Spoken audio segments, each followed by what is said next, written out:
شامل کرتے ہیں سلیم صافی کا لکھا ہوا کالم چین اور عمران خان۔ سلیم صافی لکھتے ہیں کہ المیہ یہ ہے کہ چینی عمران خان کو اس طرح مغرب مخالف نہیں سمجھتے جس طرح وہ اپنے آپ کو پاکستان میں پیش کرتے رہے۔ اس سے بڑا المیہ یہ ہے کہ گزشتہ سالوں کے دوران پاک چین تعلقات اور سی پیک کو عمران خان صاحب اسٹریٹجک آئینے سے دیکھنے کے بجائے میاں نواز شریف کے آئینے سے دیکھتے رہے۔ تناؤ کا آغاز دھرنوں کے دوران ہوا، تب چینی صدر پاکستان کے دورے پر آ رہے تھے۔ انہوں نے BRI کے تحت پورے خطے کے دوروں کا پروگرام شیڈول کیا تھا۔ سی پیک BRI کا ایک اہم پروجیکٹ تھا اور دورہ پاکستان خطے کے ممالک کے دوروں سے ایک اہم دورہ تھا۔ تب چینی صدر کے دوروں کا تعطل صرف ایک دورے کا تعطل نہیں تھا بلکہ BRI منصوبوں کی پوری ترتیب سے متاثر ہو رہی تھی۔ چنانچہ چینی سفارتکاروں کی پوری کوشش تھی کہ پاکستان کا دورہ شیڈول کے مطابق ہو، اور اس سلسلے میں چینی سفیر نے چودھری شجاعت حسین جیسے لوگوں کی منتیں بھی کی۔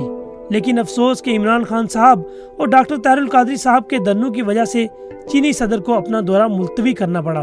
صرف دورہ ملتوی نہیں ہوا بلکہ دھرنوں کے دوران عمران خان صاحب نے چینی صدر کے دورے کو یہ کہہ کر مذاق اڑا دیا کہ وہ تو سرے سے پاکستان آ ہی نہیں رہے تھے۔ اس طرح انہوں نے پہلے سی پیک میں کوئی دلچسپی نہیں لی اور پھر دھرنوں سے فارغ ہو گئے تو اس کے پیچھے پڑ گئے۔ وہ سی پیک منصوبوں سے متراض تھے اور بار بار سوال اٹھاتے رہے کہ شریفوں نے اس میں بڑا گھپلہ کیا ہے۔ دوسری طرف ان کے وزیر اعلیٰ پرویز خٹک نے دھمکیاں دینا شروع کر دی کہ وہ اپنے صوبے سے سی پیک کو گزرنے نہیں دیں گے۔ یوں پاکستان میں چین اور PTI کے مابین خلیج بڑھتی گئی۔ جب پاکستان میں پاناما پر غلغلہ بپا ہوا اور یہ واضح ہونے لگا کہ مستقبل میں نواز شریف کی کوئی گنجائش نہیں، تو پاکستان کی ایک مقتدر شخصیت نے چینیوں سے بات کی کہ وہ عمران خان کے ساتھ فاصلے کم کر دیں، جبکہ خود عمران خان کو بھی یہ بتایا گیا کہ وہ چینیوں کے ساتھ تعلقات بہتر بنا لیں۔ پہل چینیوں نے کی اور انہیں دورہ چین کی دعوت دی۔ چینی وزارت خارجہ نے ان کے دوروں کو بھرپور بنانے کے لیے پورا شیڈول تیار کیا اور اہم اداروں کی شخصیات سے ان کی ملاقاتیں بھی شیڈول کر دیں۔ لیکن روانگی سے ایک روز قبل اپنا دورہ چین عمران خان نے یہ کہہ کر ملتوی کر دیا چونکہ پاناما پہ فیصلہ آنے والا ہے، اس لیے فی الوقت چین نہیں جا سکتے۔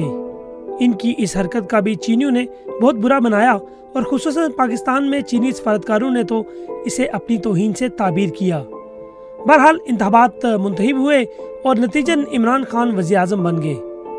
ان کے وزیر اعظم بن جانے سے شاید چینی نواز شریف برادران سے زیادہ پریشان تھے، لیکن چونکہ ان کی دوستی پاکستان کے ساتھ ہے اس لیے انہوں نے نئی حکومت کے ساتھ کام کرنے کی کوشش شروع کر دی۔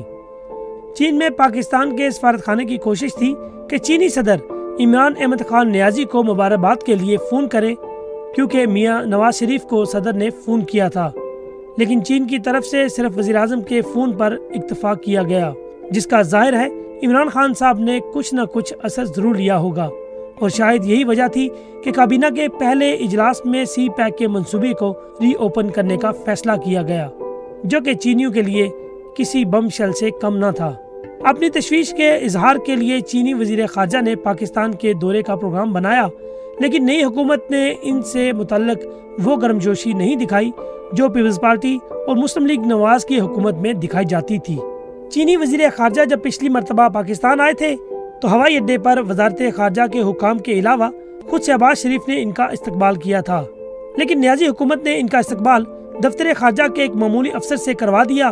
بہرحال اپنے دورے کے دوران انہوں نے پاکستانی حکام کو اپنی تشویش سے آگاہ کیا اور یہ واضح کیا کہ ان کی حکومت ہر معاملے کو ری اوپن کرنے کو تیار ہے، لیکن عوامی سطح پر پروجیکٹ کو متنازع بنانے کے بجائے JCC جیسے متعلقہ فورم پر بات کی جائے۔ تاہم ابھی چینی وزیر خارجہ اپنے ملک واپس نہیں پہنچے تھے کہ مشیر تجارت عبدالرزاق داؤد نے مغربی میڈیا کو انٹرویو دیتے ہوئے کہہ دیا کہ سی پیک پر 1 سال کے لیے کام روکا جا سکتا ہے۔ اس بیان نے تو گویا چینیوں کی نیندیں اڑا دیں۔ پاکستان کی عسکری قیادت کی مداخلت پر اگرچہ بعض ازاں اس بیان کو واپس لے لیا گیا، لیکن جو نقصان ہونا تھا وہ ہو چکا تھا اور مجبور ہو کر چینی سفارت خانے کو سی پیک سے متعلق وضاحتی بیان دینا پڑا۔ ان حرکتوں سے چینیوں کی بے چینی مایوسی میں بدل گئی اور یہی وجہ تھی کہ جنرل قمر جاوید باجوہ، جنہوں نے پہلے شیڈول کے مطابق وزیر اعظم کے ساتھ سعودی عرب جانا تھا، چین جا پہنچے۔ انہوں نے چینی قیادت کو سی پیک کے حوالے سے مطمئن کیا اور نئی حکومت کی حرکتوں سے جن خدشات نے جنم لیا تھا ان کو رفع کرنے کی کوشش کی۔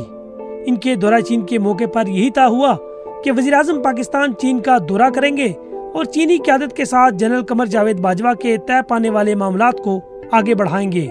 لیکن ابھی جنرل قمر جاوید باجوہ واپس نہیں پہنچے تھے کہ سعودی عرب کے دورے سے واپسی پر اسے سی پیک کا اسٹریٹجک پارٹنر بنانے کے وفاقی وزراء کے بیانات نے ایک بار پھر چینیوں کو پریشان کر دیا، اور یوں ایک بار پھر عسکری قیادت کی مداخلت پر چینیوں کو اطمینان کے لیے اسد عمر اور فواد چودھری کو پریس کانفرنس کر کے اپنے اسٹریٹجک پارٹنرز کے بیان سے رجوع کرنا پڑا۔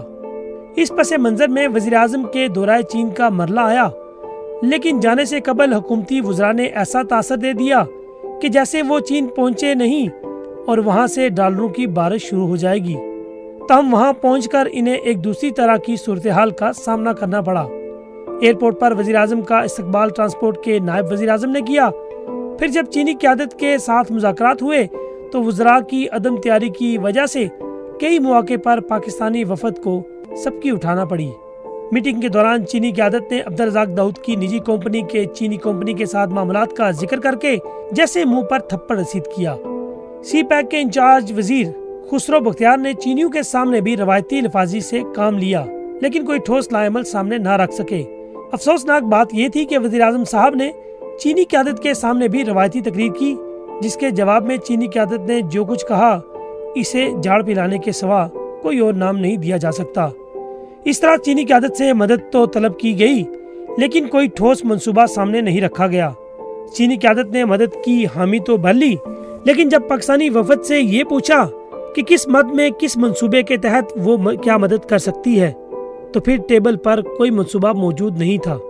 اس لیے یہ طے کیا گیا کہ دورے کے فوراً بعد پاکستانی ماہرین جا کر چینی ماہرین کے ساتھ لائعمل طے کریں گے۔ چینی قیادت کس حد تک بدل ہوئی، اس کا اندازہ چینی صدر کا وزیر اعظم کے ساتھ مسافے کی تصویر میں بیزاری سے بخوبی لگایا جا سکتا ہے، اور وزیر اعظم کس قدر بدل ہو کر لوٹے ہیں یہ تو وہ جانتے ہیں۔ اب حکومتی ترجمان تو دعوے کر رہے ہیں کہ دورہ چین بے انتہا کامیاب رہا، لیکن اندرون خانہ وزیر اعظم اور وزراء اپنے ساتھ روا رکھے گئے سلوک پر زیادہ خوش نہیں، اور مجھے ڈر ہے کہ اب وہ مزید برہم ہو کر مزید ایسے اقدامات نہ کر بیٹھیں جو چین کے ساتھ معاملات کو مزید خراب کر دیں۔ یہ تھا سلیم صافی کا لکھا ہوا کالم چین اور عمران خان۔